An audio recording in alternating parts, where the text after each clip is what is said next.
Bonsoir à tous et bienvenue dans cet invité du vendredi. Mon invité côtoie les virus depuis 35 ans, particulièrement celui de l'hépatite C, pour lequel il développe un vaccin.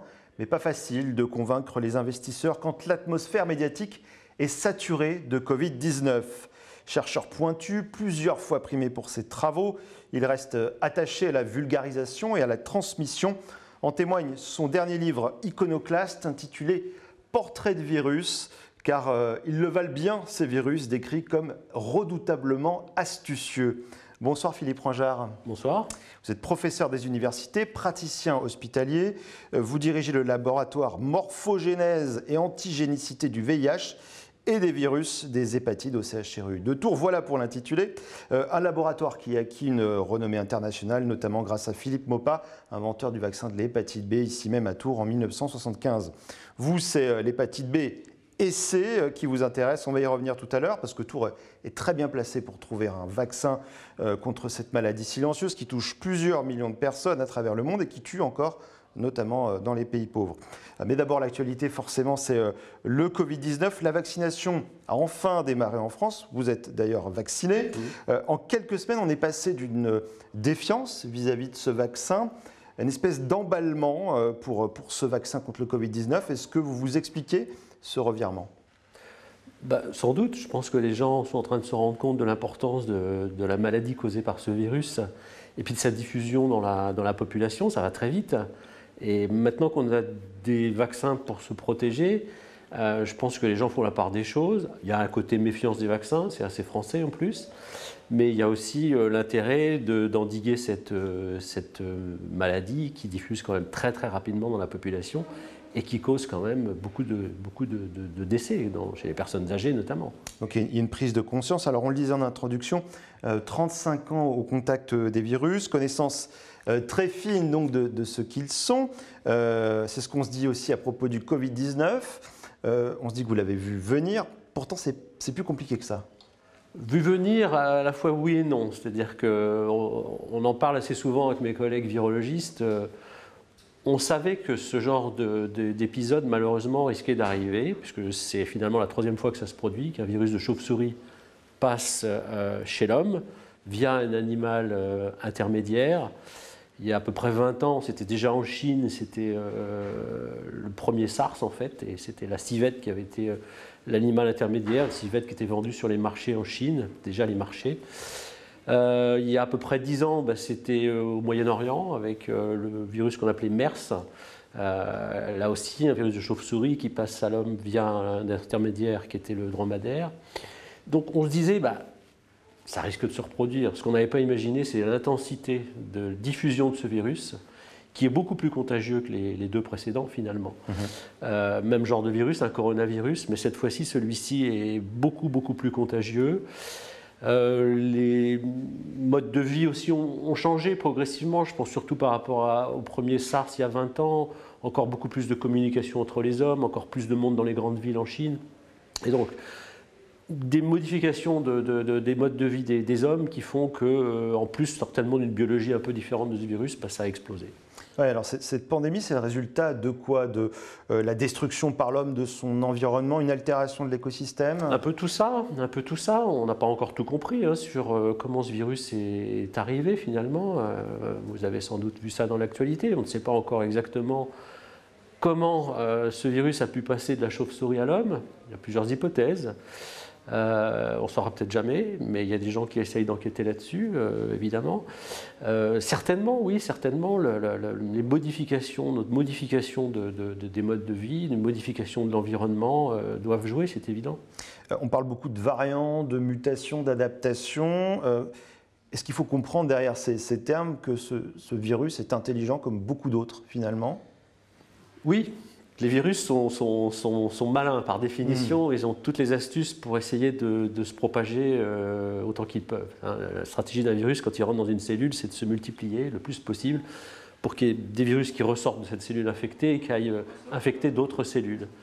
Et aussi de passer d'un individu à l'autre, passer d'un homme, lorsqu'on parle de ces virus qui infectent l'homme, à un autre homme. Donc, ils utilisent des stratégies pour ça. Et avec un virus qui se réplique autant, qui se multiplie autant que ce Covid-19, bah, c'est autant de chances d'avoir un virus qui émerge et qui, finalement, un variant qui va être encore plus infectieux que les autres. Et c'est pour ça qu'il y a des virus variants comme ça qui prennent le pas, parce qu'ils bah, sont encore plus contagieux que les autres. Donc, dans un individu, ils prennent le pas, ils se multiplient au profit des autres variants, et puis ça donne un virus encore plus contagieux qui va diffuser encore plus rapidement dans la population. On parle de variant anglais, est-ce qu'il y a un variant français, par exemple, qui pourrait arriver? Des variants, il y en a partout. Ouais. Le variant anglais, c'est simplement, effectivement, un virus sans doute plus contagieux que les autres, plus infectieux, qui a pris le pas dans la population anglaise. Il est évident qu'il avait déjà depuis longtemps finalement été transmis dans d'autres pays, et puis il va prendre progressivement le pas, sans doute, dans la population française comme dans d'autres, parce que c'est un des virus qui a émergé, qui est plus contagieux que les autres. Alors depuis 30 ans maintenant, vous menez bataille contre l'hépatite C, un autre virus. Alors quand on entend ce nom, on pense à une maladie un peu fossilisée, d'un autre temps. Pourtant, elle est encore très présente. Pourquoi on en parle moins, à votre avis? Parce il y a eu beaucoup de travaux de recherche sur l'hépatite C. D'ailleurs, il y a eu le prix Nobel qui a été attribué l'année dernière, en 2020, donc à 3 chercheurs qui avaient contribué à la découverte de ce virus. Et c'est vrai que beaucoup de choses ont été faites jusqu'à arriver à mettre au point des molécules antivirales qui sont très efficaces pour finalement éliminer le virus chez un individu qui est chroniquement infecté. Donc c'est quelque chose d'assez formidable d'un point de vue médical, c'est-à-dire d'avoir réussi à mettre au point des antiviraux aussi efficaces. Donc on se dit circuler, il n'y a rien à voir. Exactement, c'est ça le problème, c'est que maintenant beaucoup de gens pensent que puisqu'on a des antiviraux pour traiter les gens, finalement, l'histoire est réglée.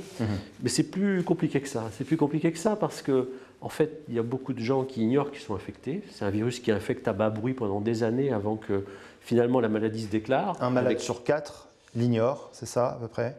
Oh, c'est plus que ça, à l'échelle. Alors en France, oui, à peu près, effectivement, mais à l'échelle planétaire, c'est 9 sur 10 qui ignorent qu'ils sont infectés, si vous voulez, parce que la France est un pays où on a pratiquement vraiment très bien fait ce travail de dépistage et puis de traitement aussi, parce qu'on a un système de santé qui permet de traiter les gens, mais c'est loin d'être le cas dans tous les pays. Donc beaucoup de porteurs chroniques qui ignorent qu'ils sont infectés, et donc forcément on ne les traite pas. Et pendant ce temps-là, ils sont toujours capables de transmettre la maladie. L'OMS estime qu'il y a toujours 2 millions de nouvelles infections tous les ans dans le monde par ce virus. Et donc c'est là où on se rend compte que finalement les antiviraux ne règlent pas tout, qu'il faut aussi faire de la prévention. Et ça passe évidemment par un vaccin. Alors justement, votre objectif, c'est de trouver ce vaccin contre l'hépatite C. Alors le professeur Philippe Maupas, qui a dirigé ce laboratoire où vous travaillez aujourd'hui, avait déjà posé des bases scientifiques avec l'invention d'un vaccin contre l'hépatite B. Vous ne partez donc pas de zéro, si on peut dire. Oui, c'est vrai, on sait même, oui, bon, moi j'ai très peu connu Philippe Maupas, parce qu'en 1975 j'avais 14 ans, donc je n'étais pas encore à l'université, je n'étais pas encore étudiant, mais effectivement je suis arrivé dans son labo après, malheureusement qu'il soit décédé, et puis oui, on a continué à travailler sur les virus des hépatites. À l'époque de Maupas, il avait mis au point le vaccin contre l'hépatite B, on savait qu'il y avait un virus qui donnait d'autres formes d'hépatite, mais qui n'avait pas encore été identifié, c'est le virus de l'hépatite C, il a été découvert bien plus tard, au début des années 90. Et puis oui, moi je me suis beaucoup intéressé à ça, et effectivement, on s'est inspiré des travaux de Philippe Maupas pour finalement mettre au point un vaccin combiné, hépatite B et hépatite C, ce qu'on appelle un vaccin bivalent, avec l'avantage d'un vaccin qui pourrait faire d'une pierre deux coups, c'est-à-dire protéger, immuniser à la fois contre le virus de l'hépatite B et le virus de l'hépatite C. Aujourd'hui, ce vaccin, il est prêt ? Alors, il est prêt. On a la preuve de concept de ce vaccin en modèle de petits animaux. Il est prêt à condition qu'on puisse maintenant progresser dans cette preuve de concept en faisant des essais chez l'homme. Ouais, c'est-à-dire que ça fonctionne chez les animaux aujourd'hui. Ouais. Maintenant, il faudrait passer des essais de type phase 1 et 2 et 3. Exactement. D'accord. Exactement. Qu'est-ce qui vous manque aujourd'hui pour passer à cette étape-là ? Il nous manque finalement de pouvoir réunir des fonds, parce que ça coûte énormément d'argent de faire ce type d'essai, et puis l'appui d'industriels qui pourraient accompagner le projet pour pouvoir faire ces essais de phase 1, 2, 3. Pour des raisons réglementaires, on peut produire, nous, dans le laboratoire, un vaccin qui va servir à faire des immunisations chez les petits animaux, mais il n'a pas les normes réglementaires nécessaires à une immunisation chez l'homme. Donc ça, il faut l'appui de prestataires de services industriels qui peuvent nous produire le vaccin avec ce qu'on appelle des conditions GMP, Good Manufacturing Processing en anglais, c'est-à-dire des conditions réglementaires essentielles pour qu'on puisse injecter le vaccin chez l'homme. Aujourd'hui, pour justement attirer ces investisseurs, vous avez créé une sorte de vitrine, hein, c'est ça? Expliquez-nous un petit peu comment ça fonctionne. Une start-up avec un collègue, Édouard Sèche, qui vient du monde des biotech, qui a l'expérience finalement d'aller chercher des fonds auprès d'investisseurs, ce qu'on appelle des business angels, les capital risqueurs, ils connaissent cet univers-là bien mieux que moi. L'idée, c'est d'aller solliciter ces gens-là justement pour réunir des capitaux pour pouvoir franchir cette étape.